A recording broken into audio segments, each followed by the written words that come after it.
Reading with your kids. Hola, ni hao, konnichiwa, assalamu alaikum, shalom, mahaba, moni mili wanji, namaste, jambo, bienvenidos. Hi, my name is Jadley, and this is the Reading with Your Kids podcast. We're coming to you from the beautiful neighborhood of Reedville in the southwest corner of Boston, Massachusetts.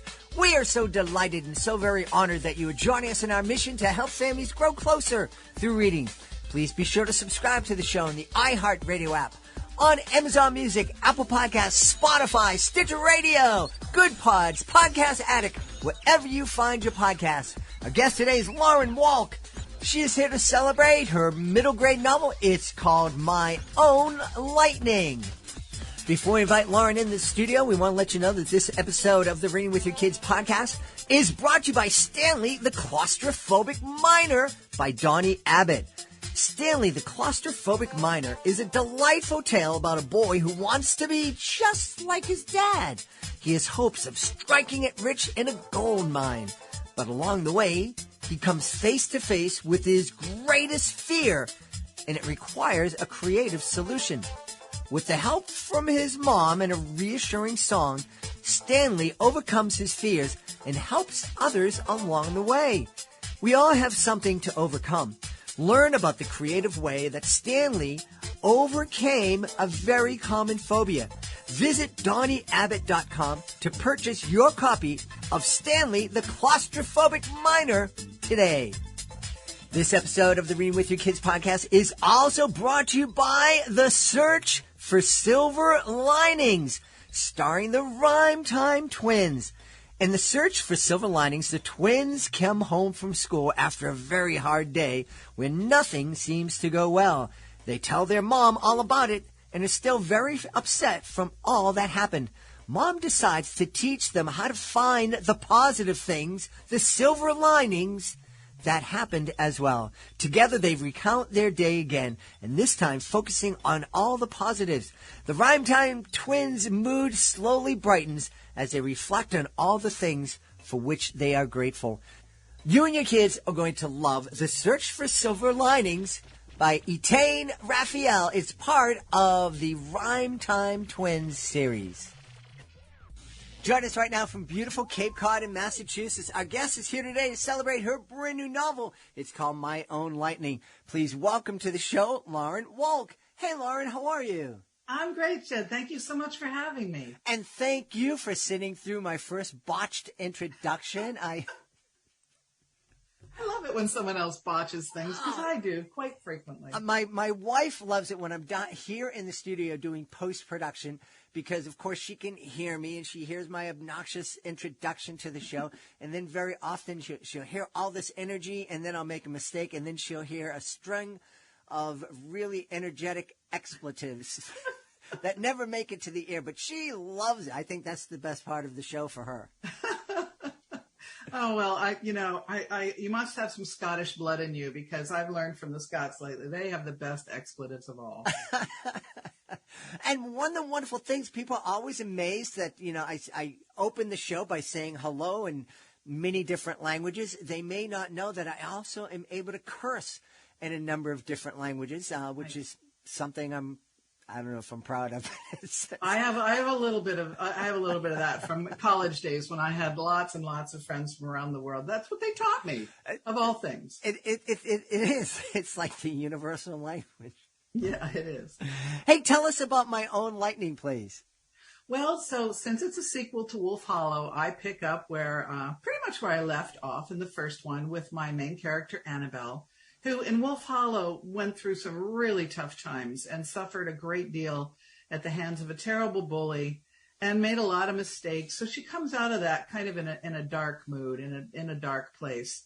So I wanted her to come out of that dark place into the sunshine, into her own light, and make some really interesting discoveries that she might not have otherwise made if she had stayed in the gloom. So I have her get struck by lightning very early in the book because I wanted to shake her up and really kind of literally ignite her into a new way of looking at the world and people she had decided were kind of one thing, and she realizes she has to look deeper to see what else they are. So that's what the book is about, exploring her relationships with especially one other person. And it's got a lot of dogs in it. And it has the aftermath of the lightning strike, which changes Annabelle in really interesting ways. Oh. You mentioned that Annabelle at the end of Wolf Hollow was in a really dark place because she experienced bullying. I think a lot of folks, a lot of kids end up in those dark places. We hear that a lot of kids who've committed heinous atrocities in our recent past have been the target of bullies, and that really is true. I think it's something that as adults we need to really realize that bullying has consequences. Bullying has enormous consequences. I was bullied as a kid. Both my sons were bullied in school. And because I knew what it felt like, I went to the school and I demanded that something be done. I talked to the principal. I talked to the teachers. I knew who the bullies were. I did everything I knew how to do, short of pulling my kids from school. And they made promises that things would change and this wouldn't happen again. And it did over and over and over again. I think a lot of adults are scared of the bullies, and the bullies are very clever about how they perpetuate their rather violent nonsense. And they scare people into keeping quiet. I, as an adult, am often scared by adult bullies into keeping quiet about things. And then I reach a point where I realize, what is the quote? All it takes to perpetuate evil in the world is for good people to be silent. Mm-hmm. That's a real botched paraphrasing. But basically, if we don't speak up, then who will? So Annabelle is very good at speaking up and doing the right things. But she lives in a world of confusion because of what bullies have done to her. She's not quite sure how to deal with some things. And then she figures it out with the help of her family and her friends. Yeah. I think that's one of the really bad, for lack of a better word, but one of the consequences of being bullied is that loss of confidence, that, always second guessing yourself. Exactly. as a kid or even as an adult. Yep, it's happening to me right now in three different scenarios where I am involved with people who are just so eager for power and at the expense of others and are preying on other people. And I know for a fact it's true. And yet I still have my doubts about myself and my ability to do something about it.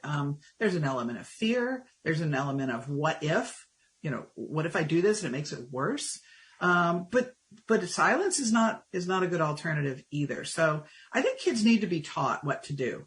I really mean it. They're taught algebra. They're taught how to construct a sentence. They ought to be taught how to deal with a bully. It ought to be part of the curriculum. I don't know how to accomplish that, but kids should not be left to their own devices when they're dealing with a situation like that.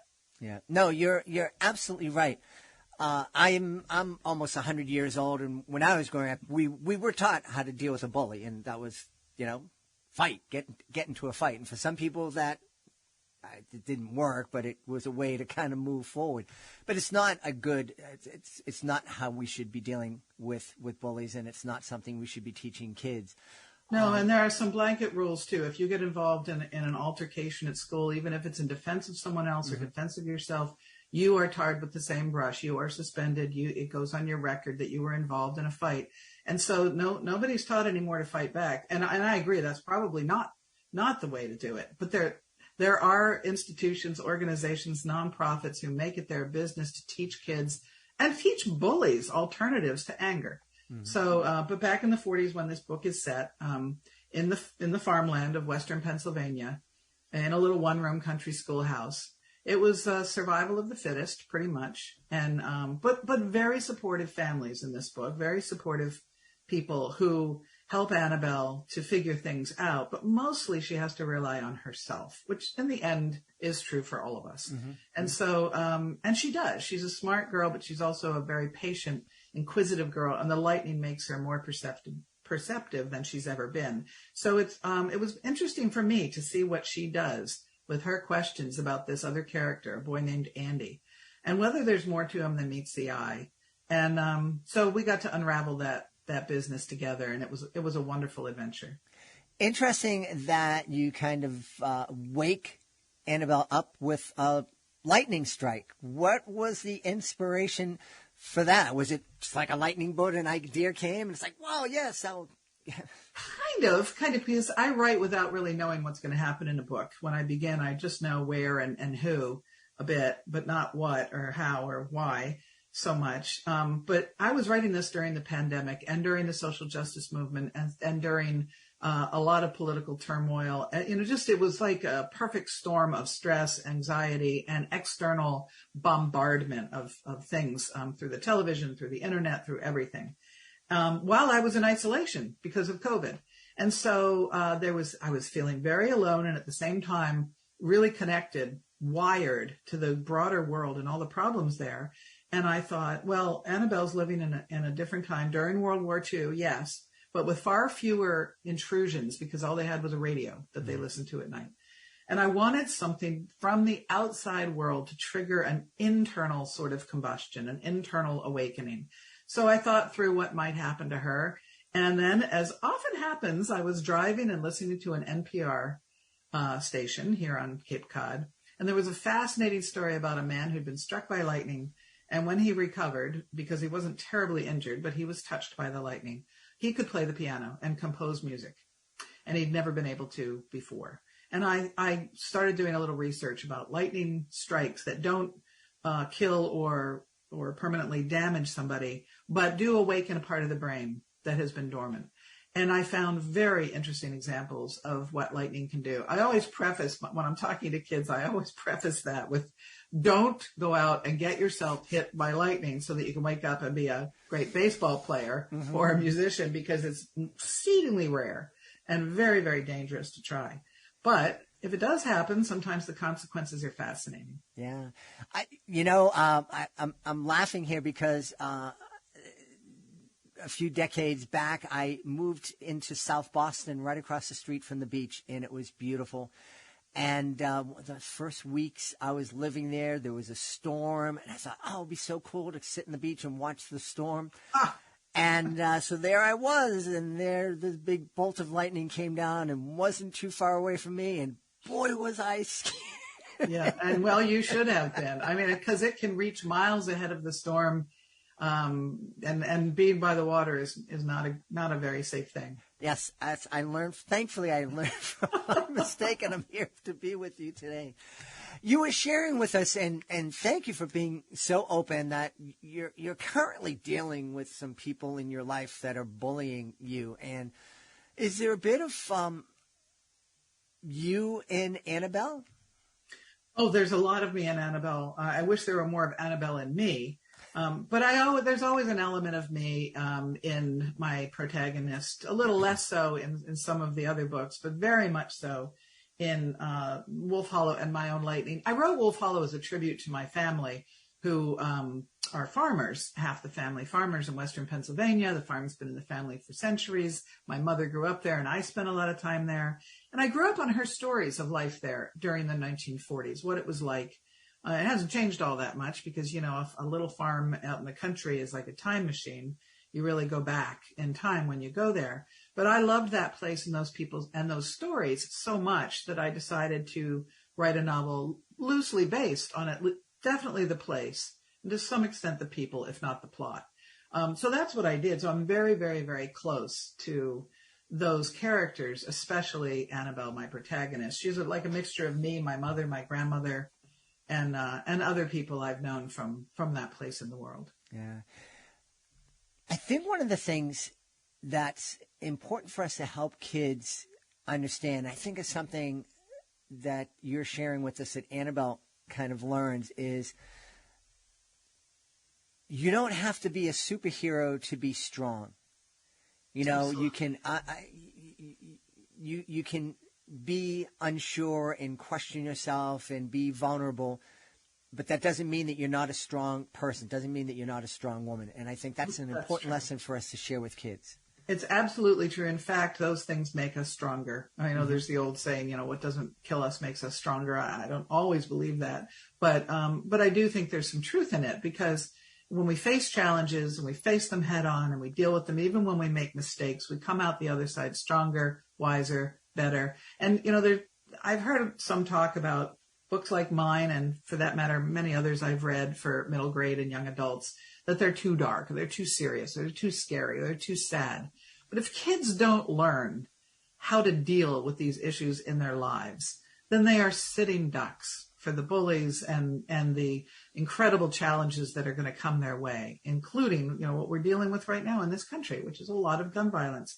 I believe there's room at the table for every kind of book: sad books, happy books, fantasy, science fiction, historical fiction, everything, including books that are sad and dark, which were always my favorite books when I was a kid, books that made me cry, because I came out of them feeling like I wasn't so alone. Mm-hmm. Everybody has problems. And here are these characters dealing with difficult problems and learning from the experience. And suffering losses and confusion and sadness, but stronger for it. So your point is absolutely valid. I believe that the ordinary, extraordinary children in our world are superheroes, are incredibly strong, and will be stronger still if we give them the chance to be. Yeah. It's interesting that you've experienced people telling you that your books are too dark and you shouldn't go there with writing for kids this age. But I absolutely agree with you. These are important topics and stories for kids to talk about, and I think they're stories and experiences that can really help kids grow in important ways. Mm-hmm. I couldn't agree with you more. Nothing wrong with laughter. There's nothing wrong with tears. Mm-hmm. And if you don't know what darkness is, you can't possibly recognize the light, and you also can't be the light in your own life and in the world. So, give kids the truth. I've had a lot of kids and parents and grandparents and teachers and librarians thank me for telling the truth as I see it, because it shows respect for my audience. Kids aren't stupid. They are bombarded with very dark things from around the world. The way I was not growing up I was in the 60s. There was a lot of darkness pouring through the television about Vietnam and many other things. I grew up with the threat of the Cold War hanging over my head. And yes, it scared me every day, but it also made me appreciate things. It made me work harder to make the world a better place. And I don't see how sheltering kids too much helps them to be strong. Yeah, I absolutely agree with you. And I think one of the things that if there are, and there may be parents out there that are like, I don't know if I don't want my kid to have to experience this, but they're interested in reading My Own Lightning. The kids in their class, they love it. I would say to that parent, sit down and read it with your kids. That is absolutely a wonderful idea. And I hear from a lot of parents who have read my books with their children. And when they get to a difficult or disturbing part, they stop and talk about it. Mm-hmm. And I grew up with my parents reading to me from the time I was a baby right through until I was really old enough to read on my own and wanted to. And that experience was a true education and a way for us to bond, to establish lifelong bonds. With my parents, my grandparents too. And my grandparents read to my mother when she was little. So it's a tradition in our family, and I hope it's a tradition in millions of families, because it is an opportunity to connect, discuss, explore together. Yeah.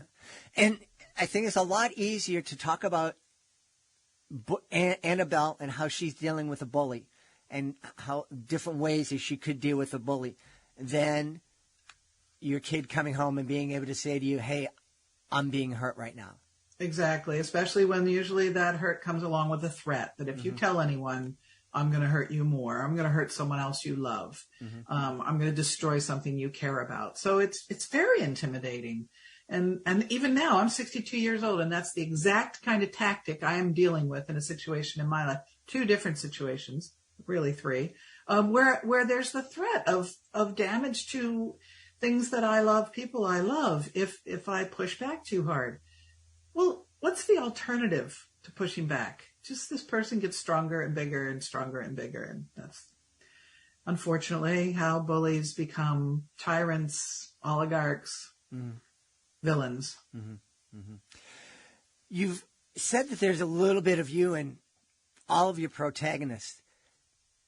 And I know asking an author to pick a favorite is not like asking a parent to pick their favorite kid, but if I were to be so silly as to ask you if you had a favorite or most memorable character that you've written, is there one that you can share with us? In every single talk I give to kids, that they ask, which is your favorite book that you have written? And I answer, as you just suggested, well, that's like asking me which is my favorite child.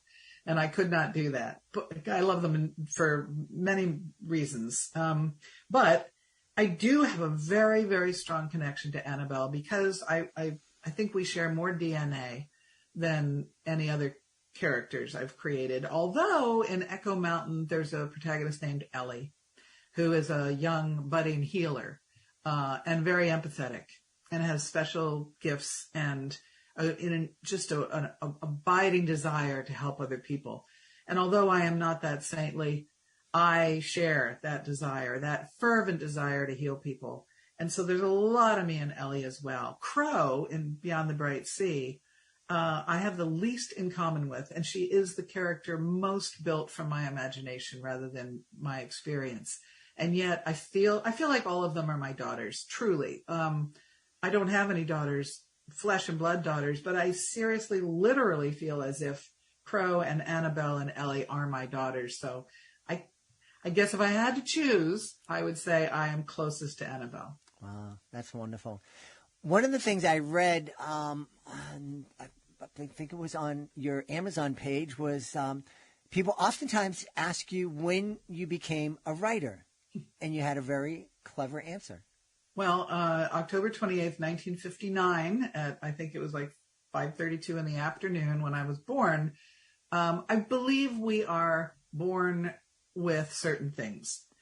That's not to say we can't also acquire them and educate ourselves and practice and practice and practice to improve.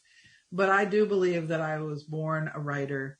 My mother tells me that even before I could write, I was speaking in lines of poetry, which I think she's probably exaggerating quite a lot. But I love words and I love stories. I love putting the right words in the right order. I love creating metaphors. That's just my passion. I love very lyrical writing. Poetry is at the heart of all my prose. And so I've been practicing that for as long as I can remember.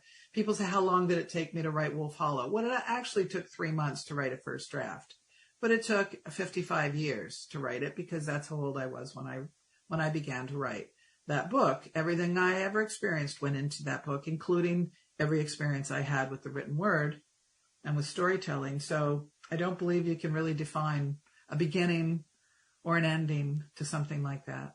Yeah. It's interesting. I oftentimes have answered questions from kids. Wow, if you could go back in time, if you could change this or do this in a different way. And the answer I always give them is I wouldn't change a thing because I know I made mistakes and not everything was beautiful. But right now in my life, the people in my life I love, and I'm really happy to have them, and they wouldn't be here if I didn't make those mistakes. Yeah, it is amazing how much can turn on the smallest of dimes. You'd make one different choice, or your parents made one different choice, and poof, you're not here. Same, it's true. You have to own everything you do. I do regret doing and saying and some things, making certain choices, not being braver. I regret not being braver. Almost every single mistake I've made is connected to fear. And I do regret that very much. And maybe that's why I create these fearless girls in my books, because I wish I had been that fearless at their age, that brave, that self-possessed. And I was not. I was very afraid. And I still am a bit of a coward, but I'm doing better lately. I think you're doing a lot better. Oh, thanks. Hey, what's next for Lauren Wolk? Is there a project that you can share with us? Well, I finished another book during the pandemic, which I'm starting to rewrite now. But I'm also halfway through a fresh book, which I started after the one I just mentioned. And I'm trying different writing forms too. Screenplay, picture books. I recently left my day job in December. So I have more time now, and I'm really eager to experiment and try some things. I have written for adults as well. Maybe I'll write a book for adults. But there's no time to waste. I want to get involved in a lot of different things. I'm curating an art exhibit right now with a couple of artist friends. The sky's the limit. I just want to try and do everything I can. That's wonderful. I know people are going to want to know where they can go to find out more about My Own Lightning and more about Lauren Wolk. Well, you can go online. I have a website, and there are lots and lots of articles and interviews out there, too. You can read. Every bookstore I know of carries my books, and I have so many favorite indie bookstores here on the Cape and around the country. I just got back from visiting a lot of them and a lot of schools when I was on tour for this new book. So I encourage people, go out and explore your library and explore your local bookstore and read everything you get your hands on. And if you read my books, I'd love to hear from you. I do love to visit with schools and libraries. Kids are so smart, so inquisitive, so gentle and kind and passionate about their books. Yeah. They're always suggesting books that I ought to read. And if only there were more time, they're just, I think every single day should include some reading of something that brings us joy and teaches us. So that's one of my missions. And if you want to find out more about my books and get involved with them, go out and look. Awesome. We've had a great time speaking to the author of My Own Lightning, new middle grade novel from our guest, Lauren Wolk. Hey, Lauren, thanks so much for being with us. Jed, it's been a true pleasure, and I really thank you for your time and great questions.